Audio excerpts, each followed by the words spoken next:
ଅମଳ ସମୟରେ ଧାନ ଫସଲ ନଷ୍ଟ କରୁଛନ୍ତି ହାତୀପଲ। ଚେଇଁ ଶୋଇଛି ବନ ବିଭାଗ। ଲୋକେ ହାତୀ ଘୋଡ଼ାଇ ନିଅନ୍ତା। ସୁବର୍ଣ୍ଣପୁର ଜିଲ୍ଲା ଓଲୁଣ୍ଡା ବନାଞ୍ଚଳରେ 2 ଦିନ ହେଲା 21ଟିକିଆ ହାତୀପଲ ଘୁରି ବୁଲୁଥିବା ଓ ବ୍ୟାପକ ଧାନ ଫସଲ ନଷ୍ଟ କରୁଛନ୍ତି। ଆଜି ସକାଳୁ ଜାଲୁଏ ଫରେଷ୍ଟ ବିଟ୍ ଅଞ୍ଚଳରେ ହାତୀମାନେ ଥିବାବେଳେ ବିଲରେ ପାଚିଲା ଧାନ ଥିବାରୁ ଚାଷୀ ଚିନ୍ତାରେ ପଡ଼ିଛି। ଏନେଇ ବନ ବିଭାଗକୁ ଖବର ଦେଲେ ହେଁ ବନ ବିଭାଗ ପକ୍ଷରୁ ହାତୀ ଘଉଡ଼ାଇବାକୁ ଆସୁନଥିବା ଅଭିଯୋଗ ହୋଇଛି।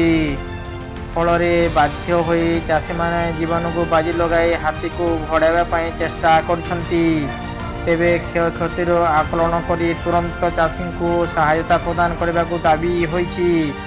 ଏବେ ଏହି ହାତୀପଲ ରକ୍ସା ଗାଁ ଅଞ୍ଚଳରେ ଥିବାବେଳେ ବନ ବିଭାଗ ହାତୀ ଘଉଡ଼ାଇବାକୁ ଚେଷ୍ଟା କରୁଛି। विनोद गाड़ी स्टार्ट करो। हाँ तो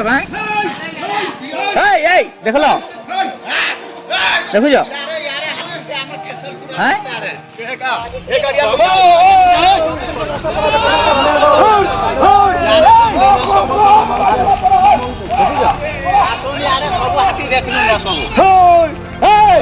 पूरा पाके मिला ठीक है